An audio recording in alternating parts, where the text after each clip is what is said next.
Dr Reena here. I'm a dental specialist and founder of RW Perio, located at 75 Harley Street. Welcome to my podcast, Life and Smile, where we talk about everything dental, lifestyle, business, and much more. Every episode, I'm joined in conversation with a specialist expert in their chosen field, who give us a behind-the-scenes glimpse into their daily regime, career turning points, and an insider look at what they can't live without. As a businesswoman myself, it's so inspiring to hear how people have built their careers and shattered those glass ceilings. So let's get the conversation going. In this episode, we really wanted to focus on lifestyle, how people create a lifestyle, how they make it work, and how they effortlessly merge a successful and often high-profile career with their day-to-day ideal home life. There is so much focus and talk about individuals achieving a balance, but as an entrepreneur myself, I always find a very lifestyle approach to be useful, especially being city-based, but I know many of you dream or may already be living the country escape. And who better to join me in conversation for this than Paula Lester? Needing no introduction, Paula is the managing editor and features editor at Country Life magazine.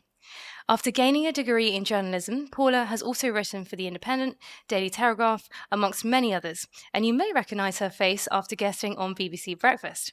So Paula, welcome to the podcast. Thank you. Thank you for having me. Of course. So great to have you on the show. So as I mentioned, you're managing editor and features editor at Country Life magazine, and you've been in the media and magazine industry for a very inspiring career to date. With a degree in journalism from the London College of Printing, you joined Country Life after starting your career as a crime reporter. So very interesting. Take us back, though, right to the beginning.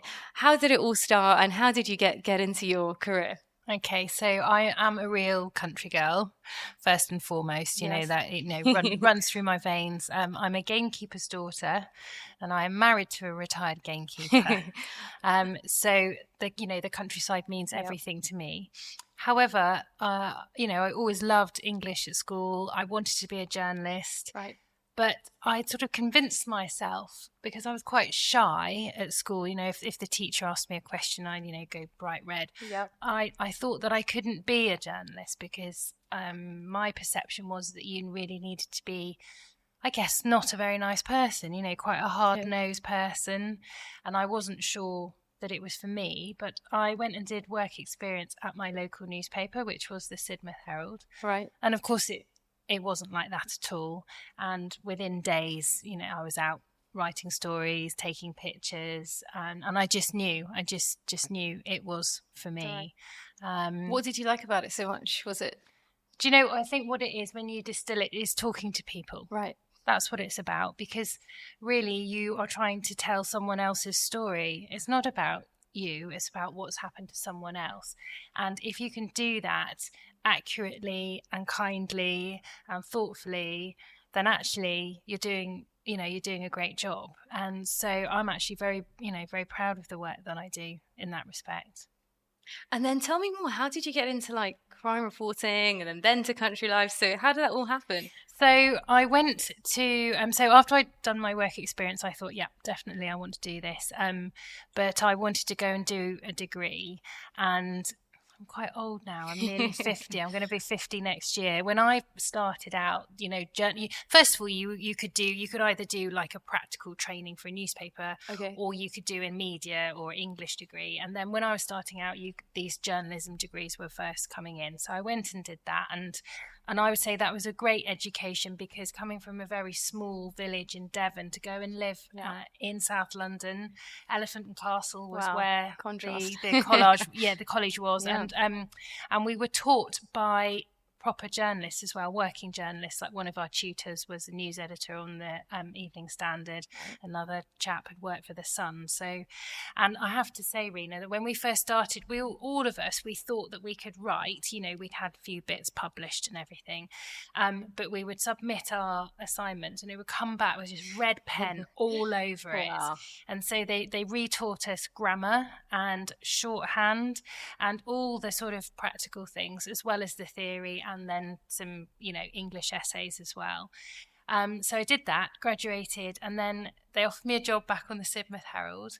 And yeah, I was their sort of police and crime reporter. So I did, that practical training as well, that you would need. So going to court, going to magistrates' court, going to council meetings, learning your craft from the bottom up, and some weeks you would be a real struggle to find a good story, but you'd have to do it, because if you didn't, there would be a blank space on the page. So I'm very grateful for that. And then after 2 years, I applied for a job on Horse and Hound as their young rider and pony club editor. Oh, lovely. And it just so happened that they were looking for people who knew about the countryside and horses, but who had newspaper training. Perfect. So I was really lucky, and I got the job. And also, this will make you smile, the man that gave me my job on Horse and Hound, he was deputy editor at the time. He is now my editor on Country Life. Oh, wow. So it just goes to show that you do have to, they say what they say about being good to people on the way up and on the way down. 100%. Because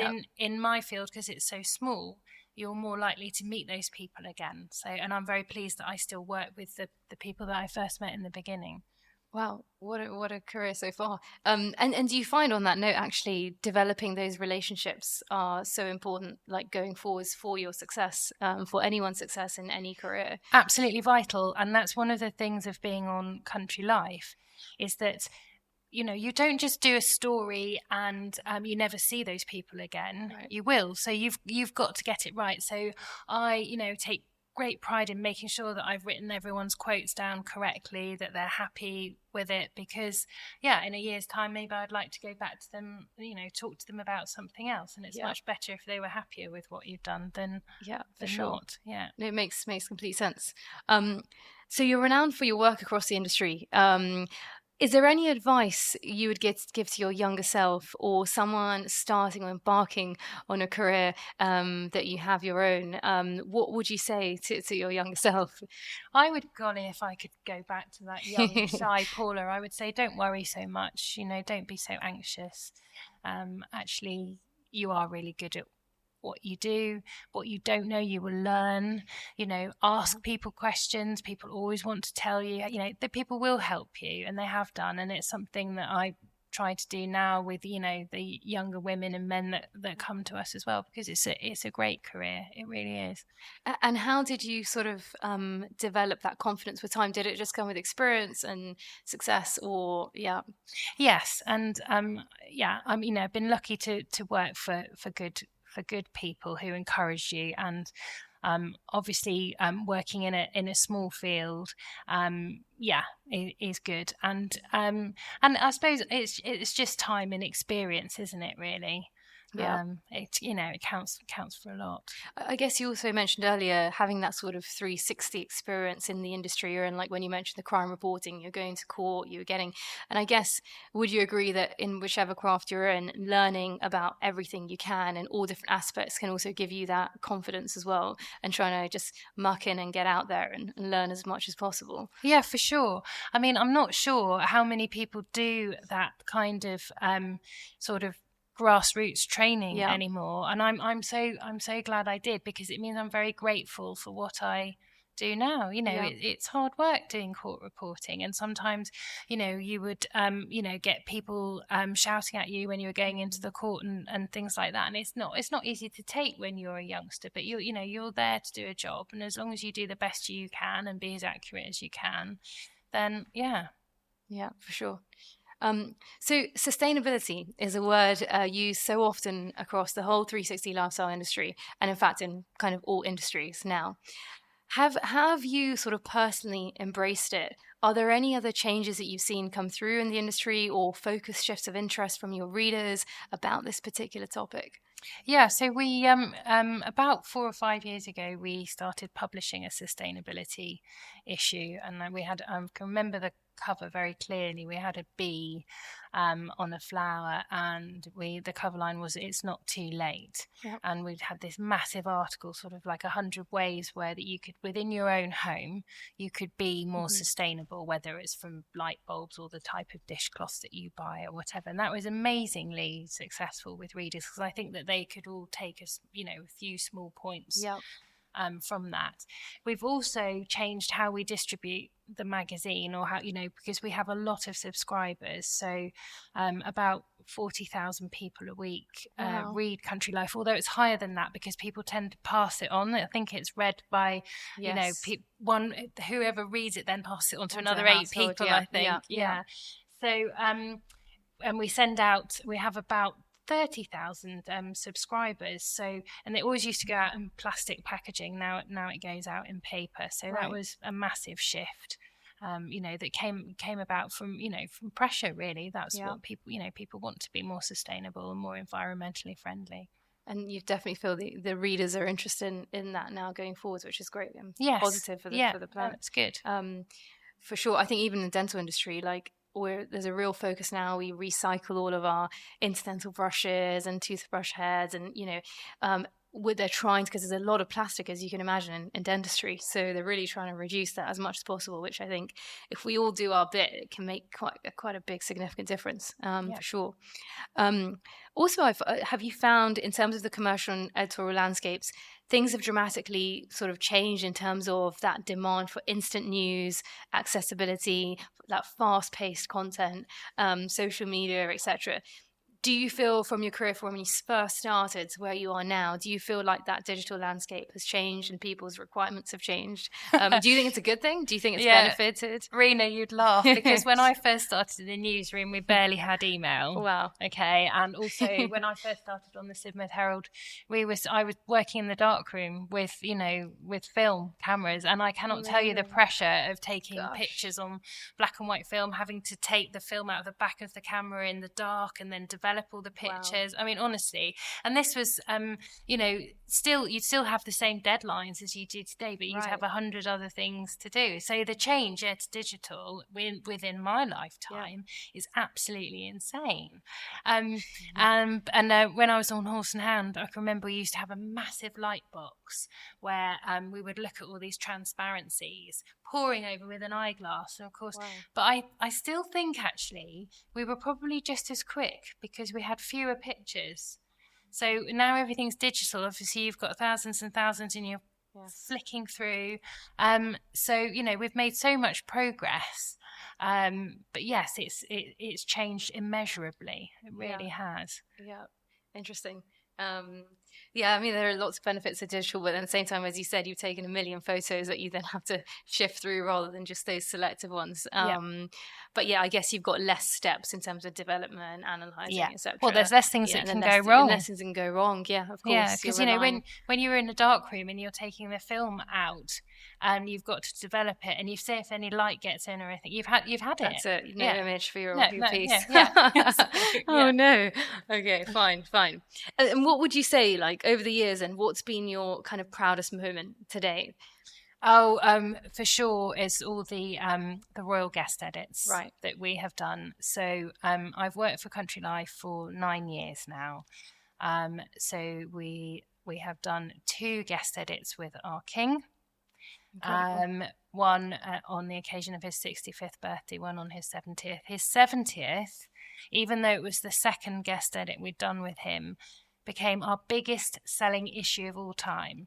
Now, for me, I'm so proud of that, because that's a 125-year-old magazine and something that I worked on and I coordinated, and I worked extremely closely with him and his small team at Clarence House. Has gone down in history for Country Life. So that's not bad for a little small shy girl from Devon, is it? But and it just shows what you can do if you put your mind to it and you believe in yourself, and you take advice from people. But then we did another one with the Princess Royal in 2020, which was again a great experience. But the last one, the most recent one, we did in July with our Queen Consort. Again, a huge privilege to work with the then Duchess of Cornwall, but also to speak to our now Princess of Wales, Duchess of Cambridge as she was then, who took the cover photograph. These are sort of, these are experiences that you can't make up. No. And we produced a brilliant magazine, and the Queen Consort as well. I'm very proud to say she actually outsold her husband. So, and that's a great sort of victory for her as well, because obviously she's had a sort of very difficult path.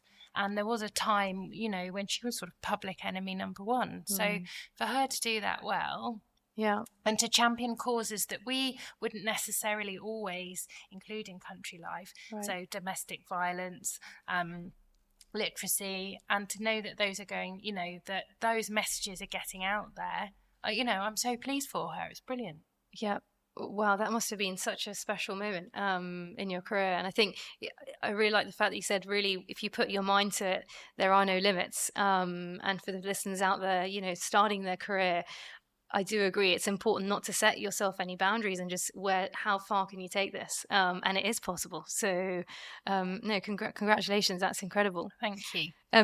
Taking it sort of day to day now, tell us more about sort of your day to day routine and what does it involve? Because I know you're between the country, the city. How do you juggle everything? What's your daily kind of routine? Well, I'm really fortunate because my husband and I live in a lovely sort of rambling house that we're trying to do up slowly. It's in a tiny little hamlet not far from Sherborne in Dorset, and there's only sort of 10 houses. And we're very lucky. We have a little bit of land. We have a 3.5 acre field behind the house. So, and we have 3 dogs. 2 Labradors. I have a black Labrador called Nimrod, and my husband has one called Mole. Aww. And we have a little terrier called Chester. So the first thing of the day is sorting them out. Right. And then I will go upstairs. I have a little office in the attic, which is all set up so that I'm connected to all of my colleagues. And I'll start the day. I would say I'm a bit of a workaholic. Okay. I work very long hours. I think that, you know, I would say that to anyone as well. I think if you work hard and you try to treat people with kindness and respect, you will go far. Yeah. And if you own up to your mistakes, because we're all going to make them, absolutely, you know, you can't be perfect. So I actually commission a lot of articles, I think, which is something that possibly people don't really understand. My dad's one of them, because he's always saying, you know, why haven't you got your name on anything? And that's because I'm quietly behind the scenes. I'm commissioning the best writers I can for certain pieces. I'm telling them, you know, how many words I want them to write, what I want them to write about, when they need to file it, how much we're going to pay them. And then it comes in, and if it's not quite right, then I'm afraid it goes back again, kindly and clearly. Sometimes we will rewrite stuff if we need to, but we really want, because we've gone to a specific writer for something, we really want it to be their voice and not ours. And then when the copy comes in, I work extremely closely with our picture editor, our picture department, our art department, and our subs. So we then, I know this sounds crazy, but even once you've got the words in, there's then a whole other conversation that goes on about, well, how are we going to illustrate it? Are we going to do a photo shoot? Are we going to use stock images? Are we going to commission an illustration? And then we spend a long time making sure each article looks as good as it can, and then it has to be approved by the editor. So it's actually more of a process than you might imagine. You know, when you pick up the magazine, hopefully it all looks fabulous, but we've all been doing, you know, quite a lot behind the scenes to get it to that stage. Incredible. So there's obviously many steps to the process. And lots of skill, different individual skills of people. And I guess your job of kind of sourcing the right people with the right level of skill is a skill in itself. So and how do you really work? Do you have, like, could you do sometimes work late in the night? Like, do you find there's a certain type of day you're working better, you're writing better, or do you set yourself any? Because I know I'm the same, a bit of a workaholic, and sometimes you just lose track of time. And it's like, oh, it's a Sunday and I'm like 9 p.m. and I'm still working. But how have you found that in your career? Like, have you had a balance, or have you just said, just get what you need to get done? I'm definitely guilty of not being able to put it down. Okay. However, I would say again, it's something that I was taught from a child, that if you start a job, you've got to finish it. Right. And I actually do believe that's one of the reasons why I've been successful. And I think that's why my editor rates me, because he knows he can depend on me. I might not be the very best writer, but in some ways it doesn't matter as long as you get it done. Yes. The other thing I've found as I've got older, I'm actually better earlier in the morning. Right. So if I've got something I need to write, and I do a bit of writing because obviously that's how I trained, and I do the odd interview, and I enjoy that when I have time. I find if I get up at 5 or 6 in the morning, then my brain works better. You're less likely to get interrupted by phone calls or emails, and you can just do the job in hand. Yeah.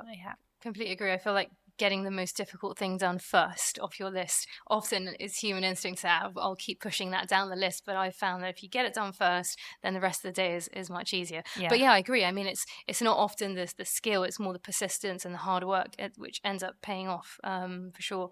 I do also, you mentioned about just being kind to people, and the way you reply to people, the way you treat them. I honestly think I'm earlier on in my career, but it makes such a big difference, the way you treat people for sure, in terms of it only goes 360. So I couldn't agree more.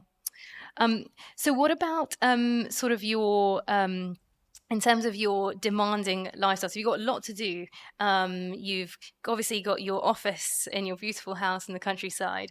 Do you find that working in the country has been beneficial in the respect that having a good environment, do you think that influences the quality of your work?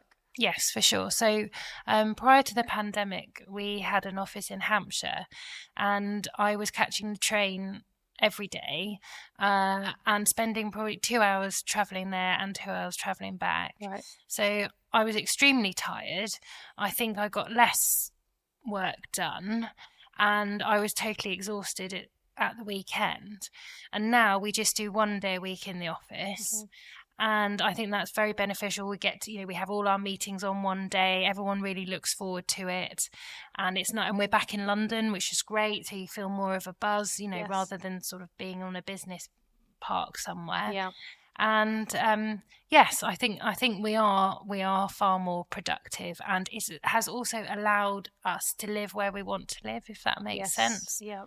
Because we are less constrained to being that close to London, or wherever our office was at that point. So I'm very grateful for that. For sure. I'm interested to know, with your commute into town when you do come in, are you that type of person who kind of works on the train? Are you? Yeah. Okay. Yeah. So you like to make the most of your. Yeah. I mean, I come in a different way now. I always used to come in on the Waterloo line, and there's not as much room, I'm afraid, on Southwest trains. They also don't have important things like plug sockets. Whereas I now come from Castle Carey to Paddington, because that's where our new office is. It's nice, air-conditioned trains, lots of room, sit on the table, and I can, because I think more people are, aren't they? People are working on the train, and I've got really good laptop, and I can get quite a bit done. On the hour and a half that I'm on the train. Yeah. And people always say when they're traveling or even like flying somewhere, it's the best time to kind of switch off and get work done. So I completely agree. So you've obviously mentioned, you've done quite a lot of work over the many years that you've been in your career, and you mentioned one of the highlights was the royal edits that you did. Are there any other like favorite topics that you have when you're bringing together the magazine? What are your kind of favorite topics that you like to include and discuss? What I really like are some of the more sort of simple articles where we are perhaps looking at something that we all know, so sort of like whether it be frost in the morning or the dew on the grass, and we get one of our best sort of lyrical, evocative writers to just explore that topic. And I love that, because it's sort of something that everyone can see, but then hopefully enjoy it being written about in a different way. I just love interviews with people. So last year I was fortunate enough to go and interview Jeremy Clarkson on the back of his very successful program Clarkson's Farm, and that was fascinating.